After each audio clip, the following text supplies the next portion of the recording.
அனைத்து இந்திய அண்ணா திராவிட முன்னேற்ற கழகத்தை தோற்றுவித்த தலைவரும் அதற்கு பின்னாலே அந்த இயக்கத்தை பாதுகாத்து வளர்த்த அம்மா அவர்களும் எந்த சூழ்நிலையிலும் அந்த இயக்கத்தை எந்த இயக்கத்துக்கும் அடகு வைக்கவில்லை.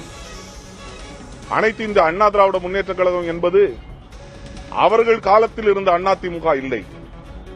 இன்றைய அதிமுக என்பது வேறு ஒரு இயக்கத்தை நம்பி அந்த இயக்கத்தின் சொல்படிதான் நடக்கக்கூடிய ஒரு துர்பாக்கியமான சூழ்நிலை இருக்கின்ற காரணத்தினாலும் எந்த விதிகளை அந்த நிறுவன தலைவர் உருவாக்கினாரோ அதை காற்றில் பறக்கவிட்டு எந்த கொள்கைகளுக்காக அந்த இயக்கம் உருவாக்கப்பட்டதோ அதையும் காற்றில் பறக்க விட்டுவிட்டு இந்த இயக்கம் பாரதிய ஜனதா கட்சியினுடைய கிளை கழகமாக இங்கே செயல்படக்கூடிய சூழ்நிலையில்தான் திராவிட கொள்கைகளை பறைசாற்றக்கூடிய பாதுகாக்கக்கூடிய ஒரு இயக்கம் இந்த திராவிட முன்னேற்ற கழகம் என்பதை உணர்ந்து இங்கே நான் இணைந்திருக்கிறேன்.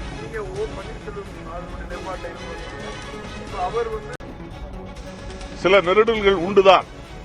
காரணம், நான் எடுத்திருக்கின்ற நிலைப்பாடு என்பது உறுதியான நிலைப்பாடாக இருக்க வேண்டும் என்பதை உணர்ந்து இன்று அவர்களுடைய கொள்கையும் யாரை தோற்க வேண்டும் என்று எடுத்திருக்கின்றார்களோ அதே நபரை தான் தோற்கடிப்பதற்கும் நானும் என்னுடைய முயற்சியும் எடுப்பேன் என்பதை தெரிவித்துக் கொள்கிறேன்.